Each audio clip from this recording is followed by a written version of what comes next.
अस्सलाम वालेकुम dear friends, कैसे हैं आप।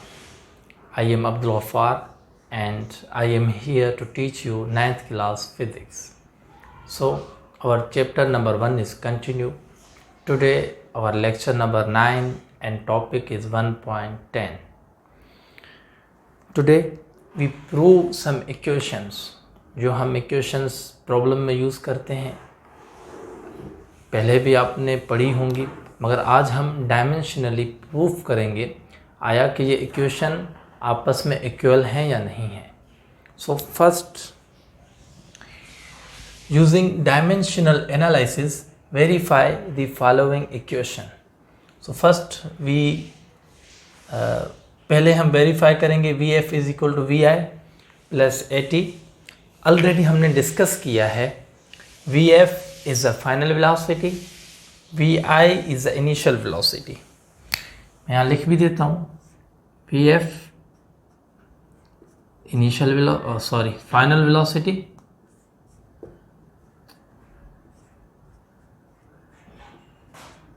and Vi is initial velocity.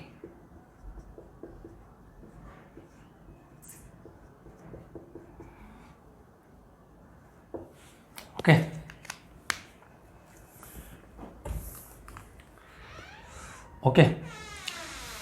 So A is the acceleration and T is time. So first this one, suppose हमने v ये वाली साइड जो ले ली हमने, this one is left hand side and this one is right hand side. So first of all हम bracket में इनको use करेंगे बिकॉज लास्ट लेक्चर में हमने डिस्कस किया था square bracket shows the dimension. So now today we prove these equation in dimensionally. Okay, so Vi plus here is acceleration and here is t. We know Vf is equal to meter per second and velocity is same meter per second plus acceleration is change in velocity upon time meter per second square and here is only second. The second is time. Okay, so here second में cancel हो जाएगा, तो हम इसको यूँ लिखेंगे same meter per second plus meter per second. We can also write these. हमने क्या किया है, इनको यूनिट में लिखा है, सो हम इनको दोबारा कन्वर्ट करते हैं अपनी मेन उस पर कि ये लेंथ है ये टाइम है, तो हम यहाँ पे लिखेंगे इनको. हम ये भी लिख सकते हैं length per time is equal to length per time plus length upon T लिखें या एल पर टी लिखें, सेम है.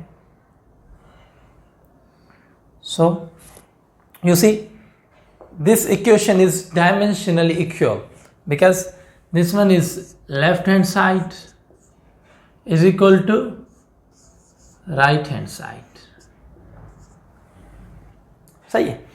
Sometime अगर हम कहीं पे प्रॉब्लम आ जाता है, MCQs आ जाते हैं, उस पर समटाइम ऐसे लिखा होता है, हम इसको ऐसे भी लिख सकते हैं m नॉट l पर टी,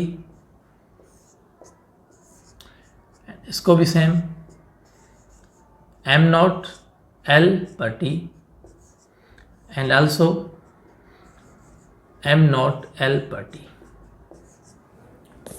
हम देख सकते हैं कि दोनों आपस में इक्वल हैं.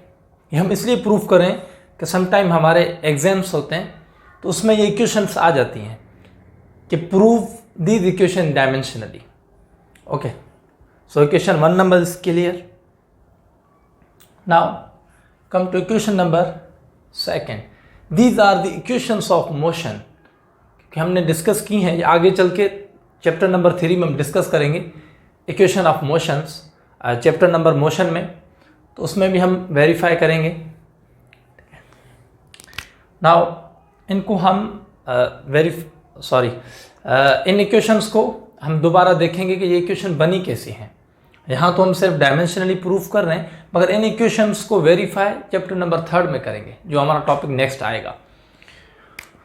सो अब हम चलते हैं equation number 3, acceleration same dot time second is equal to v f square mean metre per second square minus initial velocity metre per second same. Is it clear? Final velocity, आखिरी velocity, और initial starting वाली जो हमारी रफ्तार होती है उसको हम कहते हैं इनिशियल वेलोसिटी। समटाइम हमारे पास 2 वेलोसिटी मिली होती हैं कि 5 मीटर पर सेकंड में गाड़ी की स्पीड इनिशियली ये थी और आखिर में उसकी स्पीड 8 थी।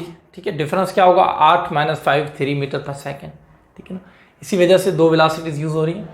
सो here again acceleration is metre per second square, again same second is equal to metre square per second square minus metre square upon second square. Here s is a distance, this s is equal to distance। ठीक है, 2as जो यहाँ पे s है ये distance है, ये acceleration है, और ये velocity, final velocity, and this one is initial. So here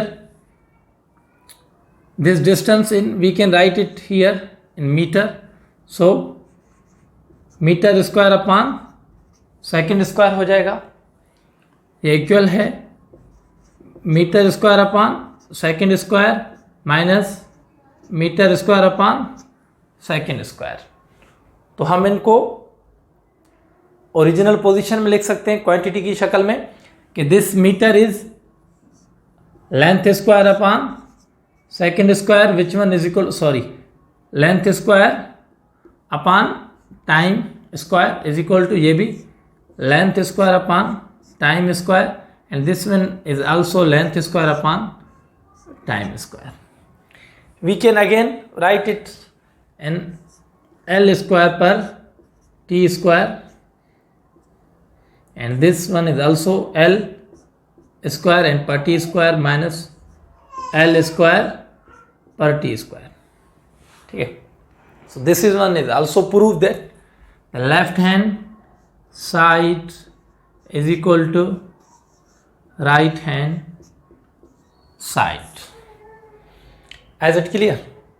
तो ये भी हमारी इक्वेशन प्रूफ हो गई, and we can also write this equation in again M naught L square per T square and M naught L square per T square minus M naught L square per T square. Sometime MCQs में ये वाले option नहीं होते हैं, तो ये होंगे, तो हम ये भी लिख सकते हैं। I think this one is clear. So now our third equation, here t is a time, here t is time is equal to 2 pi length upon g. G is a gravity which value is constant. We know g is equal to 9.8 metre per second square. जब भी हमारी बात कोई चीज़ height की होगी, मगर वो भी एयर की बात होगी, हाइट में किसी बात की बात होगी, तो वहाँ पे हम क्या यूज़ करेंगे? ग्रेविटी। ठीक है, अगर हम कोई बॉल थ्रो करते हैं ऊपर एयर में, तो उसमें जो हम लेंगे एक्सीलरेशन क्या लेंगे? ग्रेविटी लेंगे। Gravity is equal to 9.8 metre per second square. So we can also discuss in chapter number 3. So now here is t is time is equal to पाई का कोई यूनिट नहीं है, so this one is unitless, तो हम इनको नहीं लेंगे dimension में। 2 तो आपको पता है डिजिट यूज नहीं होता। And again L upon G under root G। We can write this equation like this one is T L 1/2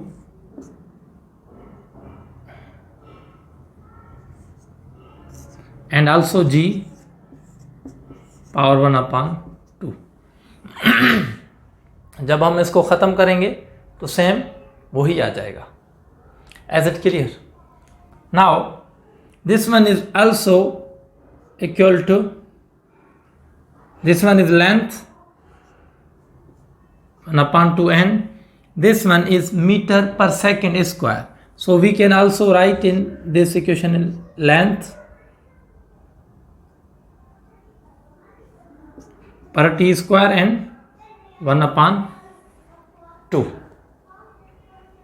तो यहाँ पे ये 2 और ये ख़त्म हो जाएगा, तो हम इसको अगेन लिख सकते हैं L power 1/2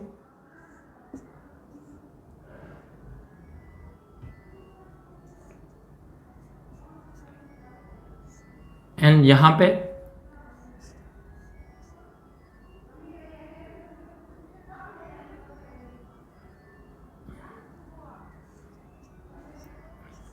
L power 1/2 N dot t minus 1। हमने इन दोनों को अलग अलग कर दिया। यहाँ पे हम इसको ख़त्म नहीं करेंगे, sorry.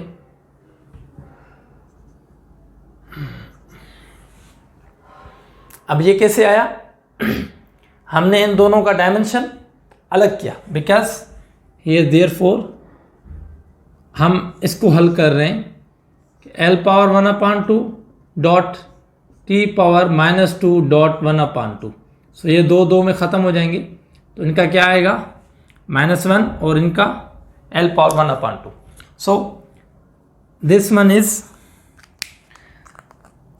Here, this one is cancel। Is it clear? Now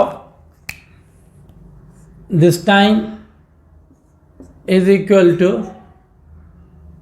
1/t। इसको हम इस तरीके से लिख सकते हैं, which one is equal to only t। Now this t time is equal to t, ठीक है। नाउ इसको हम दोबारा लिख सकते हैं m0 L0 t only, and also we can write it m0 L0 only t। So left hand side is equal to right hand side। Okay guys, उम्मीद है आपको ये तीनों इक्वेशन समझ में आ गई होंगी। समटाइम हमारे न्यूमेरिकल के साथ ये इक्वेशन आ जाती हैं। ए में कोई भी चीज़ डिफ़ाइन करनी होती है और बी में हमारे साथ ये इक्वेशन आ सकती हैं कि define it in dimension, prove it dimensionally. अगर ऐसा नहीं है तो प्रॉब्लम में आ सकती हैं, एमसीक्यूज में शॉर्ट क्वेश्चंस में आ सकती हैं। तो इसमें कोई बात समझ नहीं आई हो तो आप दोबारा मुझे टेक्स्ट कर सकते हैं, लिंक डिस्क्रिप्शन में मौजूद है। Thank you.